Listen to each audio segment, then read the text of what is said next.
Discussion keeps the world turning. This is Roundtable. We plan trips around monuments, museums, and must-see sites. And yes, they're incredible. The Eiffel Tower and the Great Wall are famous for a reason. But when you look back on a trip years later, what actually sticks for you? Well, a new report on young Chinese travelers suggests that human experiences are more important than a ticket to a museum. People are choosing destinations not just by what's on the postcard, but by how welcome they feel. After that, a screen that follows you from bed to kitchen to living room to office. There are no cables, no hassle.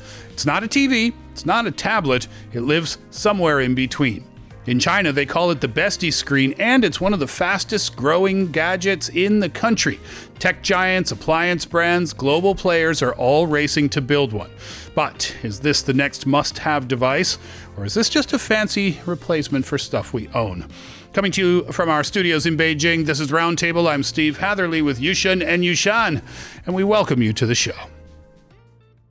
When you think about your favorite vacation, chances are you don't remember every landmark you visited.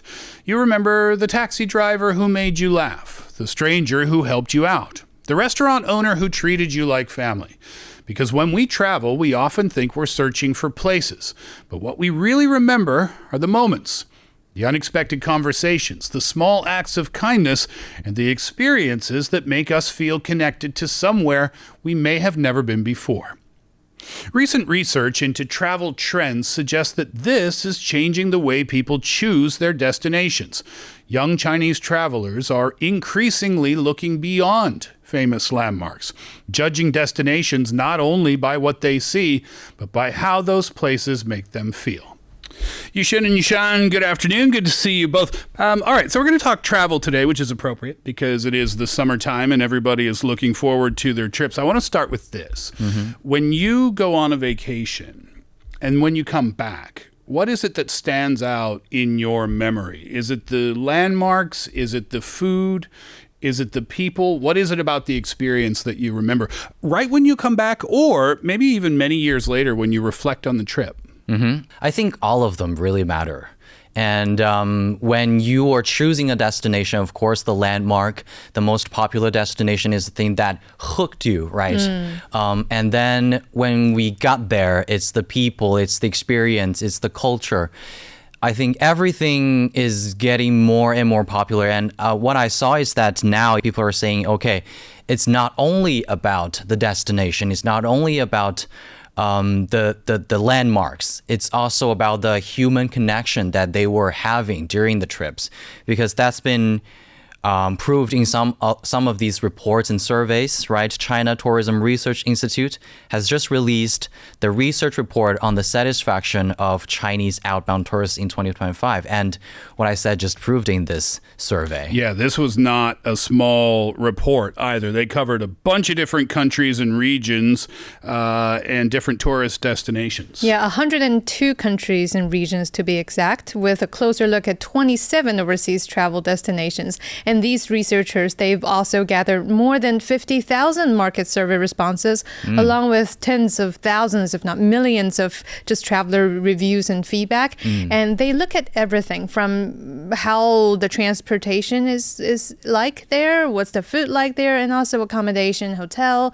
and even down to details like travel agencies. Is it convenient, smooth enough for the transitions upon arrival? And also there's the public service, friendliness of the local people is part of that credential too. So this report also reveals that Chinese people, outbound travelers in 2025, they gave their overseas trips an average satisfaction score of, guess how many? Out of 100. Out of 100? 75, I guess, would be a pretty average score, I would think, because not everybody's going to give a perfect score for their travels. Yeah, close enough.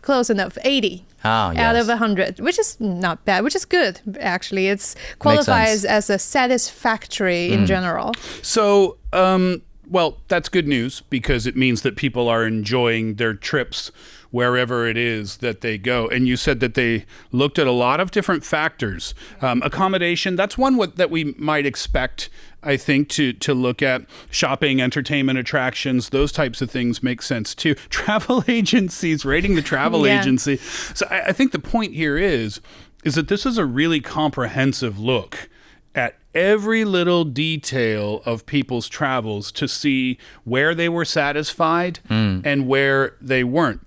And with the number of countries, you said 102 different countries and 50,000 market survey data, hundreds of thousands of tourist evaluations. So this means that this is a really deep look. 80 out of 100 means people are satisfied with where they're going and what they're experiencing, but that doesn't really tell the whole story just to say that people are satisfied. Yeah, because they're rating destinations based on how welcoming locals are, how easy it is to get around, and whether the experience feels real and also personal. It's not only about what this place can bring you. It's also about how you are feeling in this place. How you're welcomed there. Exactly. Yeah. And also, there is one very cute little case of a 26-year-old who traveled to South Korea just not too long ago. And her feedback was that the best part is not really where she's been, but on the luggage delivery service that was so smooth that made a big difference for her trip. And also, there's the immersive activities and the availability of Chinese language support for her locally. Is it, do you think, that people are getting pickier? Maybe pickier is not the right word, but I guess what I'm trying to say is travelers are now looking at their experiences through a different lens. Right? Looking at different angles. So I don't know if picky is the right way to put it, but are they getting maybe harder to impress? You know, it reminded me some of the experience that I grew up. You know, when we were a child, you will feel, wow, there are so many tasty, delicious things.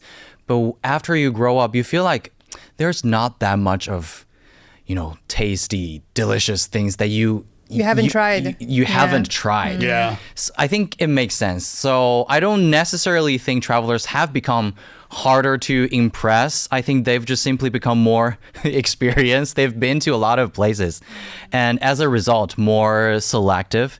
So think about how much travel has changed over the past 25 years, maybe. How much it's changed and how many more people are traveling now compared to maybe 25 years ago. It all has associations with the development of this country and also the economy and what people's perspective were landing back then. Like around the turn of the century at early 2000, traveling outside of China is something luxurious. It's something that you expect to spend a lot of money on, and it's not really something that you do or every family would do. It's something that you might save up for a very long time, and it might be a once or twice or three times lifetime experience. Yeah, exactly. Back then, about 25 years ago, Chinese mainland residents made about 10.5 million outbound trips. Now, that might sound like a lot, but comparing with that of 2025, that number had grown to around 148 million. Yeah. How many times? 14 times bigger? 14 times.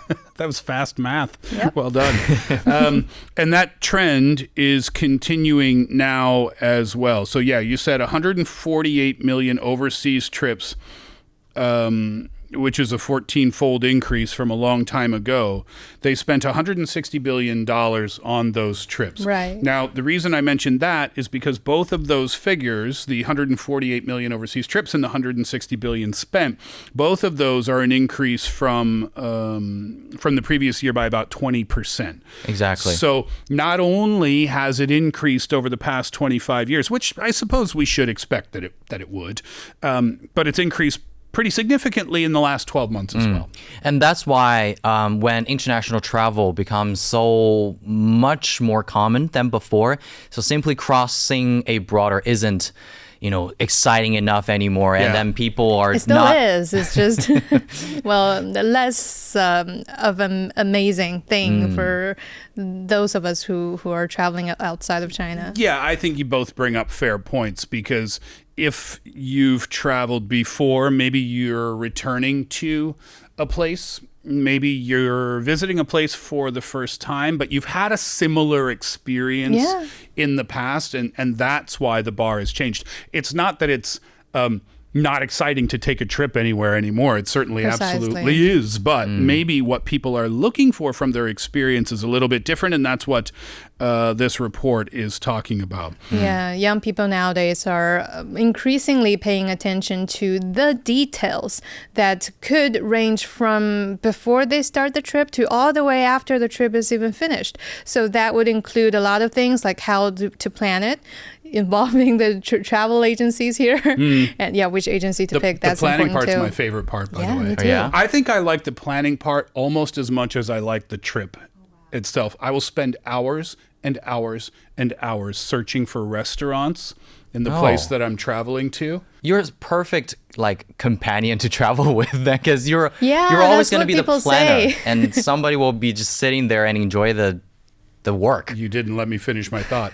I only end up going to about 5% of the restaurants that I way. search. Yeah, but I have a great time doing so. Anyway, sorry I interrupted you. You're talking about conveniences. Yeah. Conveniences like we find in our own daily lives, like public transportation, I don't know, payment, all the things that we experience every single day. People are looking for that when they travel too. Yeah, especially for foreign travelers, people who don't belong to this specific area or region or even country, they might encounter all different kind of unexpected things that might bring that trip to a bumpy road that's out of their expectation. But these days, we're seeing that a lot of the countries, they are kind of designing that route to be easier for Chinese travelers. We see bilingual signs everywhere. You just mentioned to me before the show, Yushan, that in one of the major airports in France, they're doing that just very recently. No, actually, for more than 5 years now. 5 years ago? They've Cool. been putting Chinese signage in the De Gaulle airport. Oh. I'm not sure I'm pronouncing the name right. De but- Gaulle, maybe? Charles de Gaulle? Okay. Charles de Gaulle. And that is really the news. And people are praising, a lot of Chinese tourists were praising that. And it says that it's just some kind of nanny level welcoming. Yeah, I'm telling you, telling you, 8-9 years ago, you are lucky enough to see English signage in France. Yeah. So And now that you can it's a see big upgrade. Chinese characters. I think I'm Right. I think I'm understanding this more now, because it's not so much about a make or break deal. Yeah. It's not like you're going to cancel your trip to France because you know or you knew that they didn't have Chinese characters on a street sign or something like that. It's not about that. It's that when you get there and you realize that they do, it makes you feel all the more comfortable. Yeah. It makes you feel all the happier about the place that you've been. And it's this little, according to the report that we're talking about today, it's these little details that are standing out in people's memories when they come back from their trips. Now, speaking of trips, let's talk about where people are going. What were some of the highest rated destinations among Chinese travelers in 2025? We'll look at 2025 stats because we're only in the middle of this year. Yeah, so topping the rankings were Macau, followed by New Zealand, Australia, Hong Kong, Argentina, Spain, Singapore, Italy, France, and the UK. So different regions will offer people different experiences, but there are one thing that I think they've been putting a lot of effort in, is that they offer a lot of convenience for the tourists to traveling, and people don't just judge a destination by how beautiful it is anymore. They also judge it by how easy it is to get around that area. And, think about all the little things that we just mentioned before, and all of these things can you pay with your phone?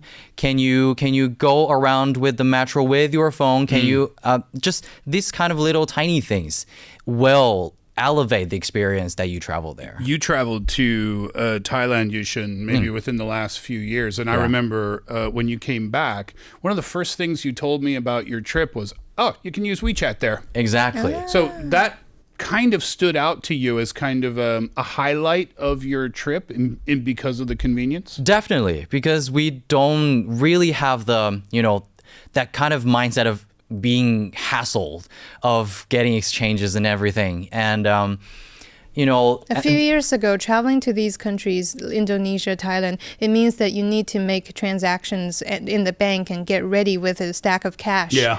Right. And nowadays, that's being changed drastically. Yeah. And also there are like convenience stores everywhere. You can use your mobile phone to pay for basically everything that you need. So, and as you said, it's not about that kind of drastic change of your whole trip, but it's about, that's what Chinese people call make yourself at home. It's that kind of feeling. Of all the places, I just realized I have to travel more. Of all the places you just mentioned, New Zealand, I've never been there. Macau, neither. I've never been there. Australia, never been. Hong Kong, yes. Argentina, no. Spain, no. Singapore, yes. Italy, no. France, no. UK, no. A couple of places on the list I really want to check off Exactly. in the coming years. But honestly, I'm not really surprised that Macau SAR is ranking the first. And actually, it is ranking the first for the second consecutive year. And the credits is on the fact that it has been providing convenience for travelers, especially now that we're talking about travelers from Chinese mainland. My feeling of traveling to Macau just less than 1 to 2 years ago was that everything is so smooth. It's made. Oh, yeah. I had the same feeling It's traveling made there to make last you year. feel convenient. How so? Because like taking the bus and shopping around and every possible thing that you can imagine, that's the biggest highlight in Macau, or just daily living and moving around in Macau doesn't feel like we're at a different zone. We're at a different region. Because definitely that's what they want you to do in Macau, to go shopping and experience the different things, right? And that's why they set up all of these very, very convenient service for you. Even some of them are free. Yeah. They give you the free shuttle bus to all of the different destinations that you want to go. As you said, everything is so smooth and you can experience different types of culture there. Yeah. And even the local people, they're like, in some of those tourism, highly density spots, local people might want, less people instead of more travelers to Right. come. It happens, yep. But when me and my mother were visiting the Macau SAR, local people were like, we were at the very popular picture place. And one shop owner just walked out. Oh, you guys are from Chinese mainland? Yeah, we're from Beijing. Just stand there. I'll take your picture. Like in front of the huge, giant skyscraper buildings behind us. There's a really nice view in that alley, and local people just jump out, and they're proud to show that city off. It's one of the first things you mentioned today, Yushan, kindness of Right. local people, and that stood out in your memory even now. Now, in terms of payment, I think it's kind of understandable if you have a country that's maybe next to China, if you have, geographically speaking, then maybe it's not so surprising that you would find WeChat available as an option. But it seems to me that the further away you get, you might find it a little bit more surprising.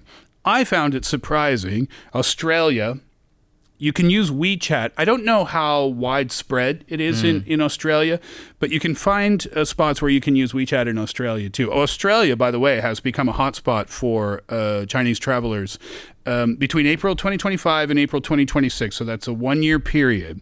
1.1 million Chinese visitors, and that was up 20% year on year. And there's a few different factors at play there. One of them, I think, is the convenience of WeChat Pay. Yeah, and their leadership or the Australian officials once said that their biggest highlight is to attract Chinese tourists during our winter time, which is their summertime. So right. the off-season kind of tourism is one of their natural highlight that they don't even need to sell on. And second of all, they want to design different travel products or travel packages for Chinese tourists to feel like it's one of a kind of experience. For example, Australian wine are really popular in China. So they design that kind of route that covers the vineyard or the vineyard plus local cuisine kind of plus seafood kind of products for you to land in that country and already become part of the trip. And that's all by design, and it's for the benefits. You're right. It's all by design, because that's one of the things from the report as well, is that young people, they want experiences that they can't get anywhere else. Yeah. So if you fly to Australia, I guess the old style would be maybe you fly to Sydney and you book everything yourself and you arrange your own trip within the city, and then you come back home, which is fine, which is great. But now what people are looking for is a little bit different. For example, in the UK, they have promoted Harry Potter. Oh, yes. Harry Potter's still making headlines these days. Of course. That's not all. Downton Abbey, It's been popular lately, actually. which I was surprised to find out was really popular here in China. Even among our parents' generation, surprisingly, because of the family vibe that's created in that show. Wuthering Heights. That one I didn't heard. I heard there's Bronte sisters. Or Bronte? there's a new adaptation of the movie that released not too long ago. So I read that in high school. It was a bit painful. But all of those places, Harry Potter, Downton Abbey, Wuthering Heights, filming locations have been popular for people to travel to. Of course, these kind of unique things that can connect the whole world is definitely the selling product or a spot that they're going to promote. And also, aside from that, Argentina, meanwhile, is also using football culture. Oh, yes, of course. Yeah, especially the excitement surrounding the World Cup to introduce visitors not only to the sport but also the country's landscapes, also food and a local culture. I imagine that when you're going on the street of Argentina, you will definitely hoping to run into Lionel Messi. or just come across one of their hand holding little pots of tea. I don't know the name of that tea, but it seems like everybody from Argentina is drinking that while eating not kebab, like roast beef, like local cuisine. They're even bringing that to World Cup. And those are that kind of experiences people love sharing with their friends, because they're that kind of personal, not something everyone can find in a travel brochure or something. Yeah, that's a really good point. And then there are other conveniences as well. Singapore, I believe you can use, they've partnered with AMAP, which is a really popular domestic map system. navigation app. Navigation app here in China. They offer more detailed and targeted tourism information through online maps. So that's a convenience too, right? When you get to another spot. With all of this talk about, memorable trips and things that stand out in your mind, have you ever traveled to a place where maybe you went there because you loved a thing from there already? I asked that question because we just gave the example of Harry Potter and Downton Abbey in the UK, where people might be fans of the movie series or the show and then go there to travel to the sites where they filmed. Anything like that from your travels? Yeah, like when I was pursuing my studies in London, one thing that I loved about being here was to be able to travel to the London Tower. Oh, yeah. Now that might sound weird, but it's a pretty popular tourist destination. Well, yeah, it's also a very popular prison historically. But for me back then, I was so into the historical side of England, for the Rose War, or the War of the Roses, the white rose, red rose, between different families and parties. So yeah, London Tower was a place that I read so many times about during university times. And as an English major, it is a dream come true to be in that spot and witness that whole system where Anne Boleyn got her head chopped off. Is that sounding too weird? It's a bit dark, yes. Anyway, yeah, I was there twice, one with the audio guide just to immersely experience everything and hear all the stories behind from hundreds of years ago. And the other time just to walk around, feel myself in there before I need to come back to China. So yeah, of course, we travel for places that we've always liked even before we were there. I don't see prison travel anywhere in my script. I have to add that as a note here later. Yeah, and I think these kind of things are always the like intriguing part when people are choosing a destination. I didn't particularly go to somewhere because I love that, but I kind of have a plan, or I think I would definitely go there for one time to some places because I think we're planning or we're having a plan to go to New Zealand because my girlfriend really loves The Lord of the Rings. Because of Lord of the Rings. Yes, exactly. And also maybe some other destinations here in China, Zhangjiajie, because of Avatar, the movie. We really want to visit that place and to see how authentic it could be when you just see it in a movie and how significant it can be. I wonder if any New Zealand immigration officer, when denying someone entry, has ever said, "Thou shall not pass." Could be. Well, that's all used in there. That's what I would do. I remember That can be more heartbreaking. The Hobbit elements were used in their official tourism promotions, like in their video or even in the airline promotions. As they should be. Yeah. What do you look for when you go on vacation? We talked about this report today, and it's not that people aren't going places and checking out historical landmarks anymore. When I went to New York, it was an amazing experience to go to the top of the Empire State Building, to see the island of Manhattan from that point of view was completely memorable. It's not that people aren't doing those things anymore. So it's not like tourism is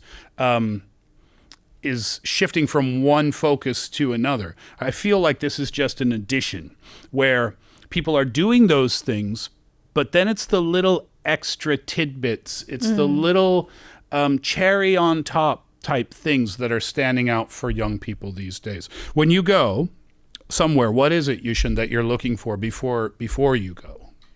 The popular spots is definitely one of the things that we can, first of all, get in touch with this place. And another thing I would think personally is that the local culture aspect, because that is the thing that makes this destination more unique and can attract people who are not, because I think we're accepting a lot of different styles of traveling now. And a lot of people, they just go to one spot, take a picture and go to the next one. Yep. That's one way. Yep. We're not against that. And another type of person will be just go to that place and really get some kind of immersive experience and to have the local culture really get the first hand of that kind of experience. So maybe I will find for example, wet market, grocery stores, what local people would go.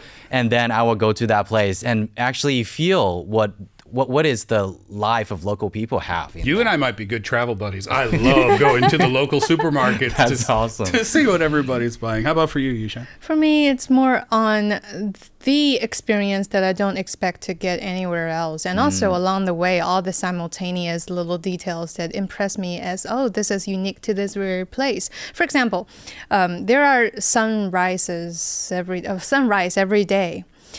And waking up to a sunrise from your bed is one thing, while getting up at 3 to 4 a.m. in a tent in Sahara Desert just to see the sunrise from the horizon in the desert it's something else. That's one of the biggest selling point back then when a lot of us, 6 of us, had a group to travel to Morocco. And but along the way you will encounter better service in bigger cities, Marrakesh, Casablanca, and then there's the tent. Well, you kind of don't expect a lot from accommodation for living in a tent, but no 5G. Surprisingly, there were 5G. Really? There were good rooms inside the tents, and there were even bathrooms, individual bathrooms inside the tents. Wow. In the center of Sahara Desert. So you see those little simultaneous things, meeting your expectations, not meeting your expectations. Oh, I'm having good accommodation here, but I don't know where next stop will bring me to. That's one thing I really love about that trip, and that's also a country that I will definitely return to. Do please describe the feeling of watching the sun rise in the Sahara Desert in Morocco. I was alone. I was not with the rest of the team. I was alone on a little bump of sand, and I was wearing a lot of clothes because it was super cold out there in the morning. And I just remember the sky turned beige bright, and then it all turned very purple. It's not like how you imagine, like how orangey it might look like from Mount Tai, for example.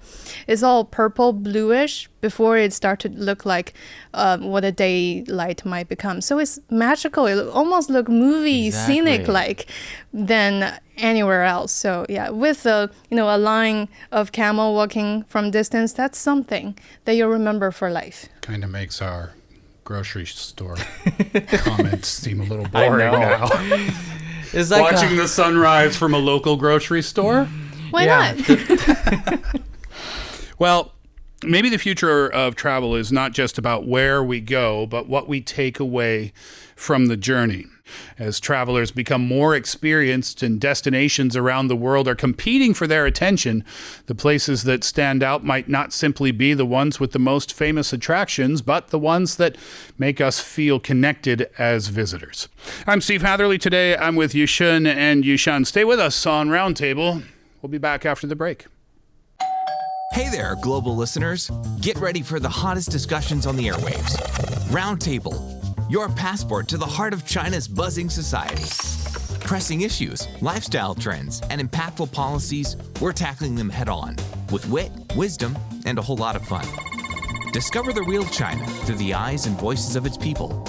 Gain a unique global perspective on topics that resonate universally. Tune in and turn up the excitement dial on Roundtable as we bridge gaps and break barriers one discussion at a time. Don't just listen, be transformed.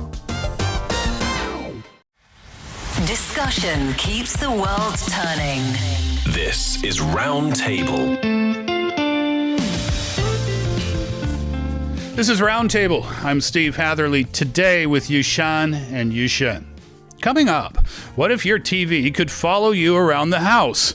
Sounds a bit weird, but that's exactly what's happening in China right now with something called the bestie screen. It's basically a giant tablet on wheels, and it is selling like crazy. Everyone from smartphone makers to home appliance giants is jumping in. But is it really a new category of home entertainment, or are we just rebuying screens that we already have? We'll talk about it. After that, sometimes in life answers come easy, and sometimes they don't. And as exciting as change in life can be, it can also be terrifying. You have a lot of questions that need answering. And for today's Heart to Heart, we'll hear from Julie. And Julie is looking for some advice on making a big move to the other side of the world, potentially. You can find us at Roundtable China on Apple Podcasts. Don't forget that if you, like Julie, would like to take part in our program, you can send us an email or a voice note to roundtablepodcast@qq.com. One more time, roundtablepodcast@qq.com. Imagine watching a movie in bed, rolling the same screen into the kitchen to follow a recipe. Then you move it into the living room for a workout, and then you take it into your home office for a video meeting, and you do all of that without unplugging anything. Well, that sounds like a giant tablet on wheels, and in many ways, that's exactly what this is. The bestie screen. It's a new type of mobile smart display, and it's quietly become one of China's fastest growing consumer electronics products. It started out as a niche gadget just a few years ago, but now has attracted internet giants, home appliance makers, and international brands. They're all hoping to compete for what could become the next important screen in our home. Now, why has this suddenly become so popular? Is this really creating a category of home entertainment? And do we really need this, or is it serving a purpose that's already been filled? We're going to talk about that as well. The future of home consumer electronics. All right, so I guess we have to start with the definition, which is a fun term, by the way, of bestie screen. I'm feeling that this might be a little bit self-explanatory, where your screen becomes your best friend. Yeah, that's kind of the whole idea for this kind of device. It's more officially known as the mobile smart display. That's boring. I like bestie screen better. But yeah, most Chinese consumers nowadays just call it that. And at its core, it's just a large touch screen, if not a big tablet, you can imagine, on a pole. And that pole is connected to wheels, meaning that this screen can move around as long as you drag it towards whichever room that exists in your room, in your office, or in your wherever. Into the kitchen where you need the recipe, into the living room where you need to do a little exercise. Into your bedroom if you want to watch something before you go to sleep at night. This is attached to the pole permanently, right? This isn't something, you use the word tablet, but that's just the closest comparison because that's how it functions. But in terms of size, it's much bigger. But it's not removable or anything like that. You're buying a one-piece unit. One-piece unit, and the very the biggest highlight of it is on the touch screen part, which resembles a day-to-day tablet that we see. But yeah, that's one thing on the pole that can be moved around. And the thing about that is it's different from a traditional television because a television is fixed on a wall, usually speaking. It's either like standing in your living room or in your bedroom, like stick to the wall where you have to go to it and sit down and watch or lie down and watch. So the idea is kind of shifting. That's partly true, but I just bought a new television a few months ago, which I was very excited about. Congratulations. Thank you very much. And I saw these advertised, I didn't know they were called bestie screens at the time, but I saw them advertised because, they stood out to me because the screen was vertical. No, yes. Yeah, because it can rotate. It's one of the features of these bestie screens, right? You can have it like this or you can have it like that if you prefer. Tilted to whatever angle. Oh, that part I didn't know. But what I bought was what feels like a boring old television now. But I also bought a mobile stand for it. So that's why I said it's partially right, because not every television now needs to stand, on a TV stand or be attached to the wall or something like that. But I guess the mobility is not exactly the same because a TV still has to be connected through cables. Yeah. And plugged into the wall. Does a bestie screen need to be plugged in? No. It has its own built-in battery, and also it is connected through either Bluetooth or Wi-Fi. It explains more that we call it a bigger tablet that you can have, because one thing is that it has portable batteries. You don't need to plug it into the wall, and which means that it can survive for a little bit longer when you're carrying it to everywhere that you want. About 3 to 5 hours on average. And another thing is that it has touch screen. You cannot touch your TV, and it is just a tablet, I would say. And I saw people just go through TikTok when they're using this bigger screen, when maybe they want to cook something and the tutoring is just on TikTok and you can just bring it everywhere. Wow, that would be a good way for binge watching ultra short drama, because on their phone it's just that size, but on there, It's amazing, isn't it? I mean, this product fills in a niche need, a space in the industry, right? And the price is even going down these days than rising, because previously there's been research on the price by Runto Technology that previously, back in around 2023, the price used to be about 6,100 yuan, which is roughly $900 US if you think of it, comparing it with like a TV set or projectors. But now it's dropped to only around 3,900, so $570 US, so almost cutting by half these days. That's still more expensive than, and I guess, well, first of all, I think that's going to vary. The price is going to vary depending on the size of the bestie screen, because the brand, the product itself. They would come in different sizes. But still, that's more than you're going to pay for a television, correct? Yeah, exactly. Because of the same size? Yeah, nowadays, one thing is that televisions are getting more and more affordable. That's one thing. And another thing is, compared to these TVs, these bestie screens, they are kind of relatively new ideas. So I think these kind of manufacturers or brands, they're still taking advantage of this specific period so that they can set the price a little bit higher, because there are not that many manufacturers doing that. So there are limited options and you can only find these machines. And another thing is touchscreen. I think it is one of the most expensive part of these devices, because, when you're thinking about an iPad or an Android tablet, of course, they will not be that cheap when we are using the whole function of touching everything. And you have to hold it. Exactly. I mean, how annoying is that? You have to use your hands. Yeah, I guess it makes sense. I was a little bit surprised when I found out that these things were more expensive than televisions, but the very fact that they don't need to be plugged into the wall, that's a huge advantage. Yeah. The fact that they're a touchscreen, that's another huge advantage. So now I kind of get it, because to be able to move this thing around your house easily, by the way, because it's wheels, it has wheels on the bottom of it. To be able to move it around your house easily is you're paying for the convenience. I feel like you're not paying for the tech here. The tech isn't new. It's essentially a tablet, right? Yeah, some people call it the creature of Frankenstein.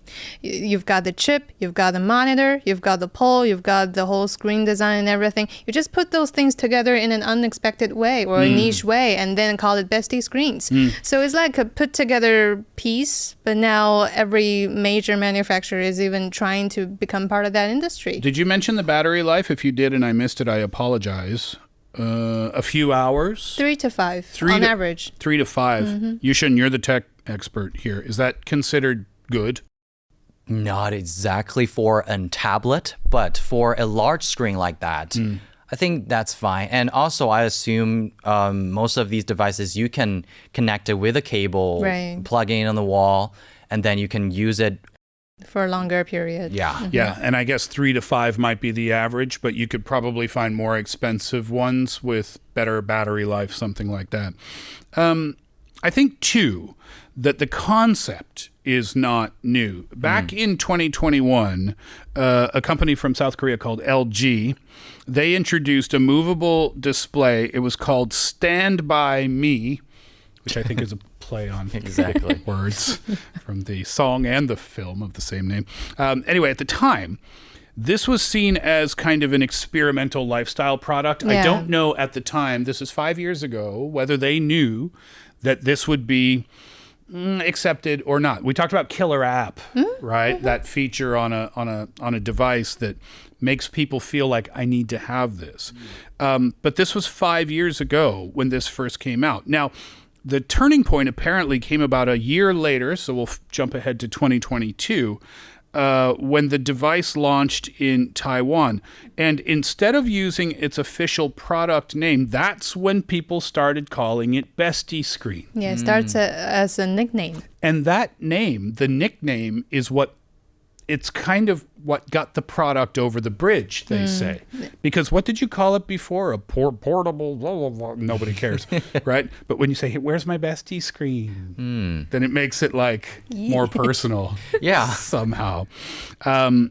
It feels like it created the demand for a lot of people, because back then people wouldn't think, oh, I need a TV go along with me to everywhere. And now they tell you, okay, you now can have this kind of experience. Exactly. Yeah. That's kind of the idea shifting how screen are being around us nowadays. Because nowadays, even if there is a TV in the living room, people probably will stick to their phone anyway. That's how I observe it. Like, we have the TV turned on, something being displayed, and then we just check our phone. It's like just the background music of your conversation now. Well, why now then? Why, 2021 LG, 2022 Taiwan. The term Bestie Screen was invented at that time, so even that's been around for a few years. So then why now? What's the reason that this is suddenly taken off? Actually, back then when this kind of product firstly launched, I didn't expect that it can be this popular, because as we said, is very kind of niche need for maybe a little amount of people who only want to maybe watch their TV in their bed while they don't have a TV in their living room. They can have this another option. But now the thing is that our relationship with screens probably has changed. The addiction is stronger. Is that what you're saying? Not only us towards what's displayed in the screen, but also just in general, the content displayed in the screen in the first place that's viewed by us, it has become more diverse, like short videos, like on social media, like the habit of watching micro drama that I recently picked up. That it's becoming more and more common. I feel like she wanted us to comment about that. I know. Congratulations. Not really. No, I just feel, yeah. Now Next I'm device is a taking bestie screen. Do you have a bestie screen? No, not yet. Are you thinking about getting one? Could be. I was until I realized actually I don't have room in my living room just for another one. But yeah, here's the thing. Now people interact more on the screen with all different kinds of content that's being displayed. And it feels like the habit of sitting down in the living room and everybody gathering around the TV is ancient. less. Yeah, it feels like 20, 30 years ago when TV was first a thing in China. It's a great point. You know, have friends over for a show watch or something. Have the family gather around for a movie. That was what the living room was kind of for.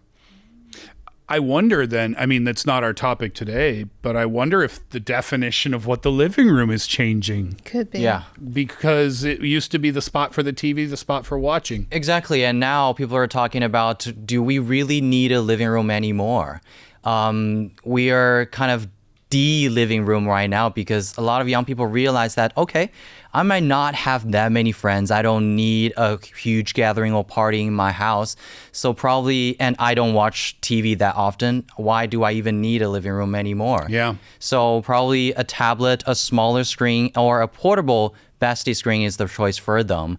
And they're starting to realize that, okay, this kind of changeable or portable experience is something that really fits their need, and that's is not getting unique anymore. That's becoming a lot of people's demand. What you say is backed up by statistics. In the first quarter of 2026, TV shipments in China fell 8.8% compared to a year before.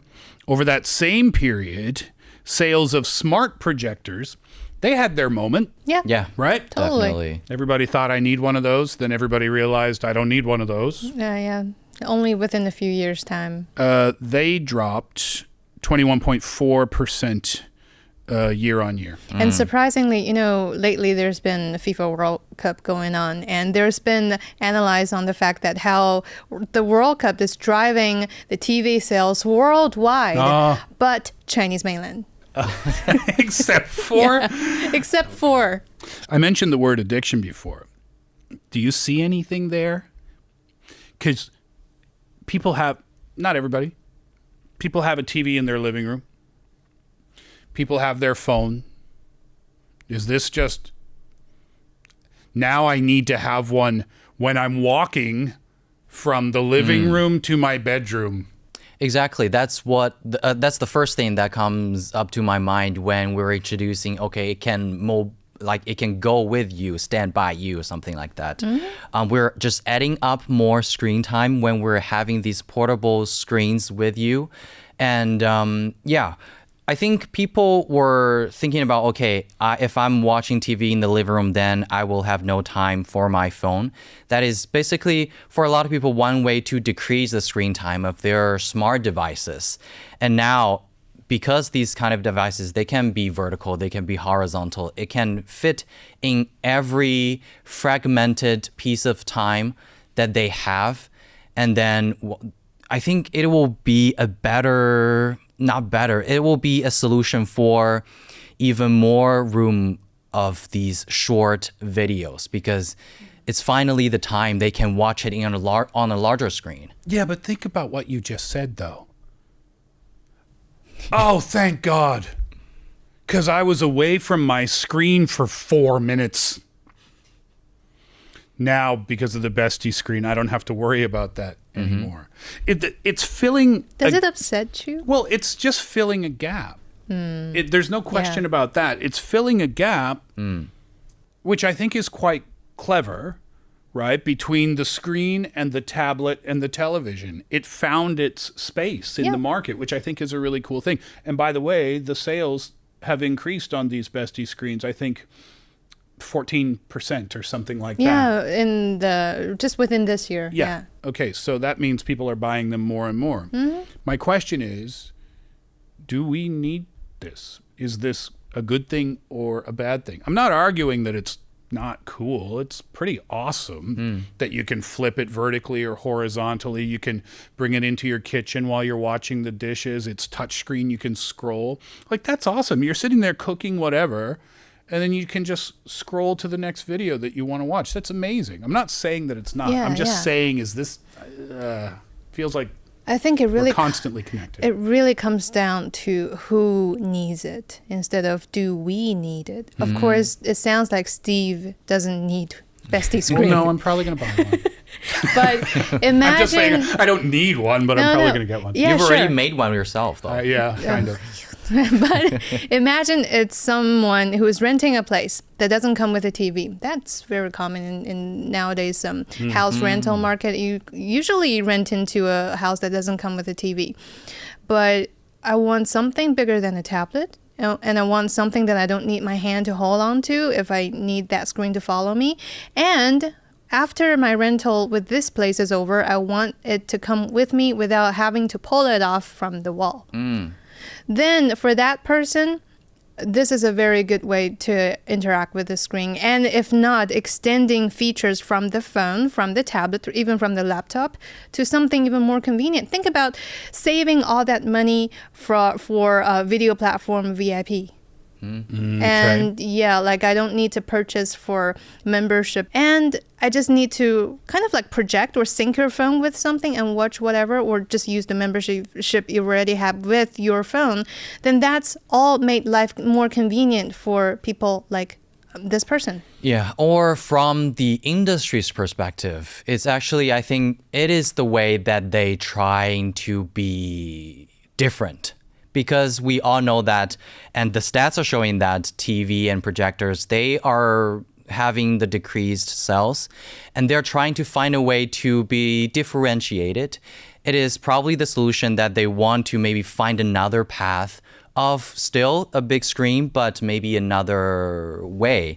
So yeah, but we were saying that, okay, it is getting more popular, people are using it, but still it is a kind of niche category when we're talking about the whole sales compared to TV. Yeah, it is now, but I mean, you've got major players like Baidu and Alibaba who are seeing the device as another gateway for AI-powered services. Then you've got home appliance makers, really big names in that industry like Hisense and Skyworth. They're viewing it as kind of the next evolution of the television.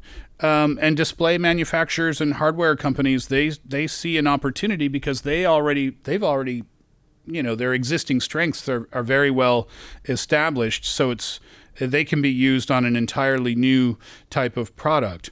Maybe it is a change away from, maybe the television's going to become extinct at some point. I don't think it's going to you don't think so? Be gone. It's just going to stay moderate and allow that kind of market share being taken up by niche and new products like Bestie Screen. I think it's not necessarily a bad thing. You think so? I think so. Because, yeah, still, when we're thinking about the high definition screens, that is the selling point of a lot of televisions right now. Yeah. And when you're adding a touch screen on it, actually, you will kind of have to sacrifice some of these high quality images. Then, of course, at the moment, if you want the portable stands, a touch screen, plus really, really high definition, probably 4K, it can be even massively expensive. So at least now, we're looking at maybe some of the alternatives that people may have unique demand on, and then it is the way that we're choosing. I kind of want one. Do you want one? Not yet. Not yet? You should? I don't think so. Oh, really? You're going to skip this one? You're the don't- early adapter in the group. I don't want to add up more screen time more. Oh, because you've had already a lot of screens in your place? Exactly. Well, the Bestie Screen might still be young, relatively speaking, in terms of a product category, and I guess it remains to be seen how far it will go. But Its popularity shows one thing clearly, that consumers are no longer looking for better technology. They're looking for tech that fits more naturally into their everyday lives. Perhaps the future of screens is being able to roll your TV into the bathroom with you. Hey, don't judge it until you try it, I guess. Also, don't do that because that seems like a safety hazard. You're with us on Roundtable, and coming up next, Heart to Heart. Heart to Heart, a moment just for you. Your questions, your stories, your voice. Our shared conversation. It is time for Heart to Heart, and for today's edition, we heard from Julie, who's asking for some life advice about whether to study overseas or not. Julie, I hope you don't mind. We put your email to an AI voice because we had fun with that. And this is what Julie had to say. I'm a 38-year-old single woman working as a project manager in the internet industry. Lately, I've been seriously considering a question. Is it too idealistic or even unwise to quit my job and pursue a master's degree overseas at this age? I find myself going back and forth mainly on these 3 points. By the time I graduate, I'll be over 40. Even with a foreign degree, will age still be an invisible barrier when I look for a job, either locally or back in China? Is the international workplace really much more tolerant of age than it is in China, or are they essentially the same? Am I overestimating the career boost of overseas experience while underestimating the cost of starting over? It's not that I hate my current job, it's more that I feel lost about my future, and I see studying abroad as a way to find direction and change my life. But I'm not sure if this idea, go back to school when you're confused, is a brave investment in myself or a gentle form of escape. If I don't go, what other paths could I take? This would basically consume most of my savings. If in the end I just end up anxious in a different place, would it still be worth it? I'm not looking for a simple go or don't go answer. What I'd really love to hear is your thinking behind making this kind of life decision, how to weigh age, reality, and ideals, and how to face the uncertainty of even if I choose, things may not work out as I hope. I would be truly grateful if you could discuss this on your show. Wishing you all the best with your program. Julie. All right. Thank you so much, Julie, for sharing that very personal story with us. What do you think, guys? This is it's not an easy question to answer, I think. Yeah. I am not surprised at all that Julie feels like it sounds to me like she needs a reset. She needs to get out from her current position and then immerse herself into a new environment. I think that's the ultimate pursuit I hear from this particular message. It's not that she really is dedicated to get a master's degree or anything, even though she suggests that can be one of the ways that she's considering. So, yeah, it's indeed a very complicated scenario, but yes, I can understand. And the way I see it is that, Julie, age is not a hurdle for you to consider. When I was studying in London, I've got classmates younger than me. I've got classmates older than me and much older. By older, I mean at their 50s, 60s even. And one was like over her 70s years old. And it's just her love for that very major that drove her to become classmate with the rest of us. So really, I don't think age is the main issue here. So that's where take that out of the equation. So yeah, that's where I'll start with. Yeah, but what I heard is that I think she or Julie, you have already, I think, identified that kind of biggest issue that you have. This isn't just a big financial decision. It could also change the whole direction of your whole life. And one word kept coming up in your message is worth it.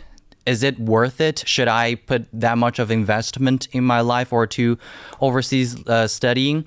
So I think one question that you need to find out is what do you actually want? Yeah. Is it the experience of living overseas, or are you mainly hoping that it will help your career when you get back from that study experience? Because I don't think studying abroad equals that, they will have a boost on your career.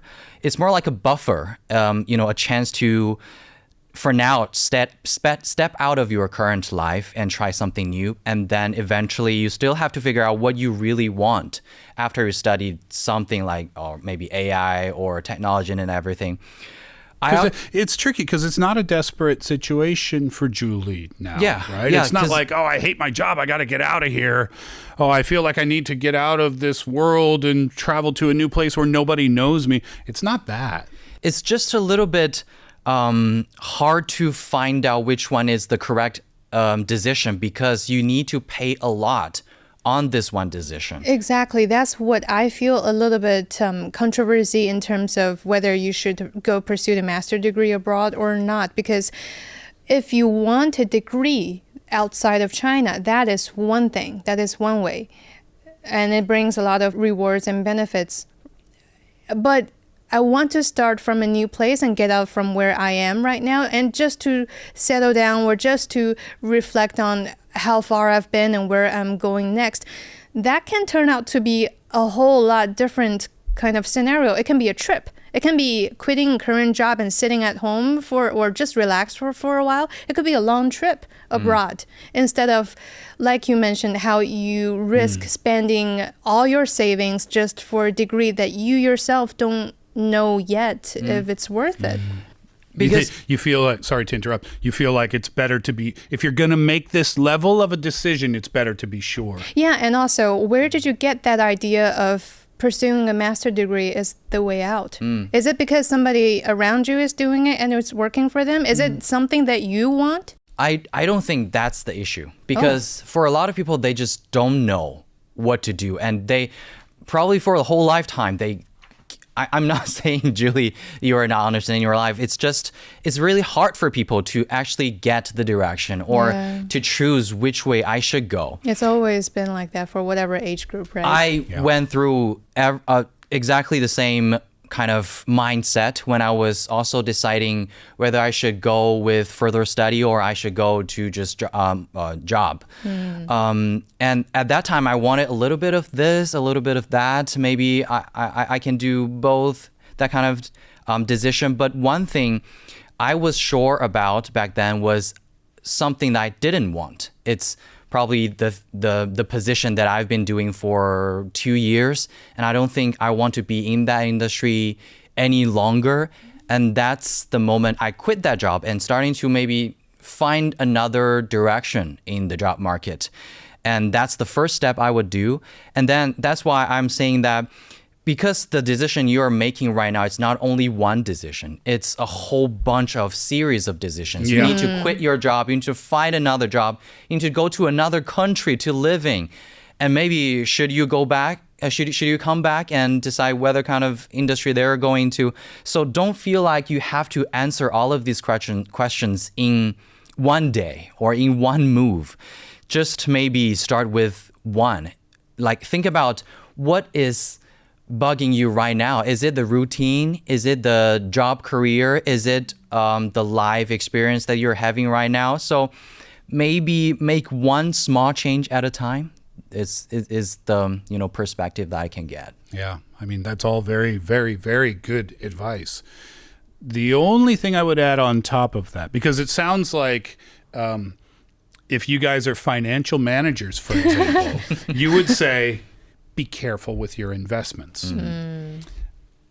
I, when I was 24, moved to Asia because I thought, cool. So it was a different stage of life. It was a different set of circumstances. So I can't say, do it, Julie. I can't say, don't do it, Julie, because I think this decision has to be yours. But I will say this. Now, remember, I'm kind of a fly by the seat of my pants kind of person. If you don't make a change and you look back 15 years later, there's a chance that you might say, what if? What if? And I personally hate that question. What if? But good luck with your decision, Julie, and thank you very much for sharing your personal story with us.